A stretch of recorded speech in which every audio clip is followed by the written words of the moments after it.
അങ്ങനെ നമ്മുടെ ജെൻഡർ റിവീലും മറ്റ് പരിപാടികളെല്ലാം വളരെ ഭംഗിയായിട്ട് അവസാനിച്ചു കേട്ടോ. ഇനി നമുക്ക് കുറച്ച് മറ്റേണിറ്റി ഫോട്ടോസും അതിൻ്റെ BTSും ഒക്കെ കണ്ടാലോ.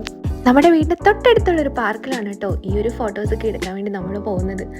നല്ല വെയിലായിരുന്നു, രക്ഷയില്ലാതെ. ഇത്രയും ദിവസങ്ങളിൽ ഇവിടെ ഉണ്ടായിട്ടുള്ള ഏറ്റവും ഹൈ ടെമ്പറേച്ചർ ഉള്ള ഒരു ഡേ ആയിരുന്നു നമ്മൾ ഈ ഒരു ഷൂട്ട് പ്ലാൻ ചെയ്യുന്നത്. നല്ലൊരു വെതറുള്ളൊരു ഡേ ഈ ഒരു ഫോട്ടോസ് എടുക്കണം എന്നായിരുന്നു എൻ്റെ ആഗ്രഹം. പക്ഷേ എൻ്റെ ആഗ്രഹത്തേക്കാൾ നല്ല വെയിലും നല്ല ചൂടുള്ളൊരു ഡേ ആയിപ്പോയി നമ്മളിത് ചൂസ് ചെയ്ത ഡേ എന്ന് പറയുന്നത്.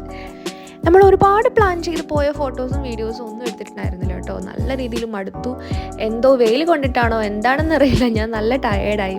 മുഖമൊക്കെ ആണെങ്കിൽ വെയിൽ കൊണ്ട് ഭയങ്കര എന്തോ പോലായി. പിന്നെ അങ്ങനെ ഫോട്ടോസ് എടുക്കാനുള്ളൊരു മൂഡൊന്നും ഉണ്ടായിരുന്നില്ല. മാക്സിമം എടുത്ത് കുറച്ച് ഫോട്ടോസ് ഞാനിവിടെ ഷെയർ ചെയ്യാം കേട്ടോ.